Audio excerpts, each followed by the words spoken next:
بسم اللہ الرحمن الرحیم۔ السلام علیکم دوستو، امید ہے آپ سب خیریت سے ہوں گے۔ نواسۂ رسول صلی اللہ علیہ وسلم حضرت امام علی مقام کی شہادت کے بعد آپ کے لاش مبارک کو گھوڑوں کے ٹاپوں سے روندنے کے بعد یزیدی لٹیروں نے اہل بیت کا کل سامان چھین لیا۔ اس وقت خاندان نبی صلی اللہ علیہ وسلم میں عابد بیمار تھے۔ حضرت امام زینب العابد باقی رہ گئے۔ جس وقت شمر کی نظر ان پر پڑی، اپنے سپاہیوں سے کہا، اس کو کیوں باقی رکھا؟ اس کو بھی قتل کر دو۔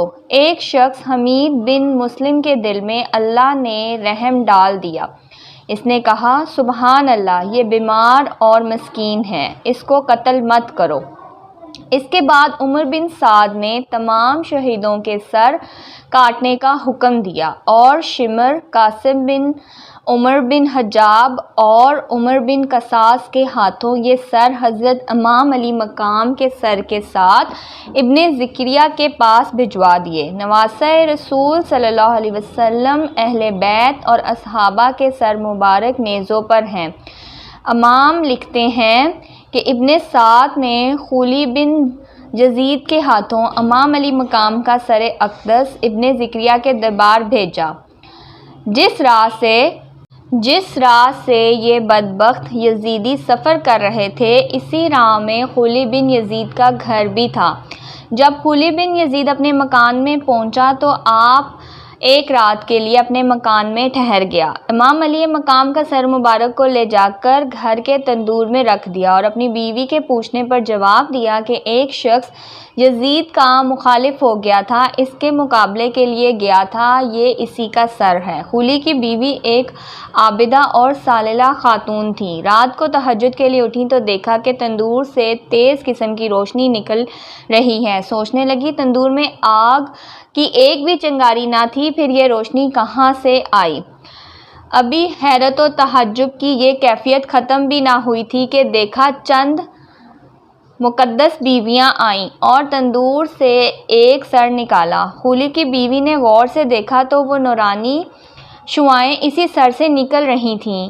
ان آنے والی مقدس خواتین نے سر پاک کو مشکیزہ گلاب سے غسل دیا اور بڑی شفقت اور محبت کے ساتھ ایک خاتون محترم نے سر کو اپنے سینے سے لگا لیا اور آنکھوں سے آنسو کی دھار پھوٹ پڑی۔ اس کے بعد فرمایا، اے میرے لختے جگر، میرے شہید و ملزم، حق تعالیٰ روزہ محشر تیرے خون ناحق کا انصاف فرمائیں گے اور میرے ہاتھوں سے اس وقت تک عرش رب کا کنر نہ چھوٹے گا جب تک میں تیرا پورا خون بہا نہ لے لوں گی۔ کچھ دیر کے بعد وہ محترم خاتون سر مبارک کو تندور میں رکھ کر واپس چلی گئیں اور سر مبارک کی وہ نورانی شعاعیں بھی ختم ہو گئیں۔ یہ منظر دیکھنے کے بعد خولی کی بیوی فوراً اٹھی اور تندور سے سر نور کو نکال کر غور سے دیکھنے لگی۔ چونکہ بہرحال امام علی مقام کی زیارت کا شرف حاصل کر چکی تھیں، پہچان لیا کہ یہ تو جگر گوشہ فاطمۃ الزہرا کا سر مبارک ہے۔ ایک چیخ ماری اور بے ہوش ہو کر گر پڑی اور بے ہوشی کے عالم میں دیکھتی ہیں کہ چند بزرگ تشریف لائے ہیں اور فرماتے ہیں کہ اے عفیفہ، ہرسان نہ ہو، جرم تیرے شوہر نے کیا ہے، بارپس اسی کی ہوگی، تو اس سے بری ہے۔ خولی کی بیوی نے پوچھا کہ ابھی جو خواتین محترم آئی تھیں وہ کون ہیں؟ جواب ملا کہ باری سر کو سینے سے لگانے والی سیدہ فاطمہ اور حضرت الختیجۃ البکریہ تھیں اور زور و قطار رونے والی حضرت صدیقہ اور حضرت مریم بنت عمر تھیں۔ اس کے بعد ہی فوراً خولی کی بیوی کو ہوش آ گیا۔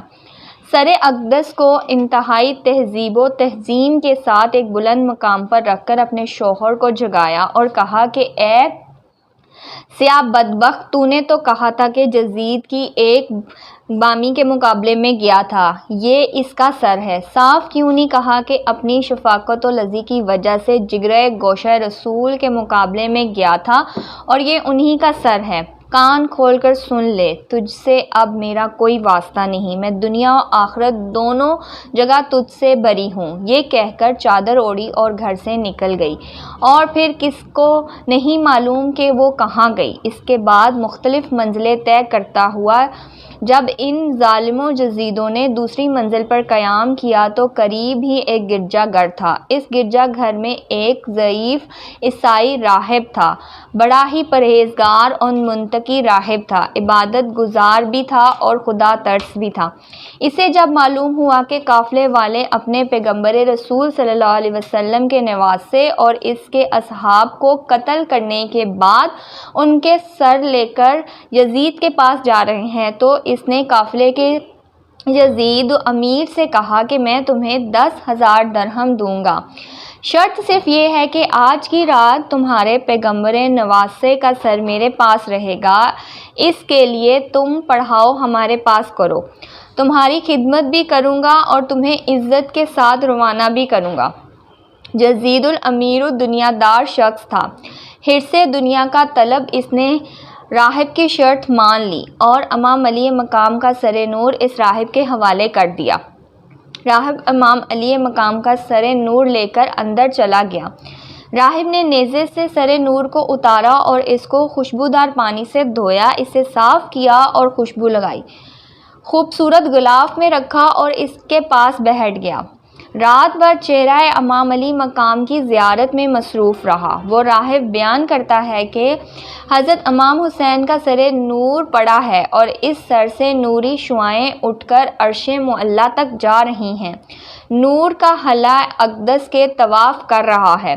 جب اس نے یہ کیفیت دیکھی تو ساری رات قتل حسین پر آنسو بہاتا رہا۔ امام حسین کے احترام اور توفیق کا اسے یہ سلسلہ ملا کہ صبح جب باہر نکلا رحمت خداوندی نے اسے اپنے آغوش میں لے لیا، اس نے کلمہ پڑھا اور دائرہ اسلام میں داخل ہو گیا۔ ایک طرف وہ شفیع القباب ابن سعد کے سپاہی بے ادبی کا ارتکاب کر کے دولت ایمان سے محروم ہو گئے، اور ایک یہ راہب تھا کہ امام علی مقام کے سر نور کی عزت کرنے کے صدقے میں اس کا دامن ایمان کی نعمت سے بھر گیا۔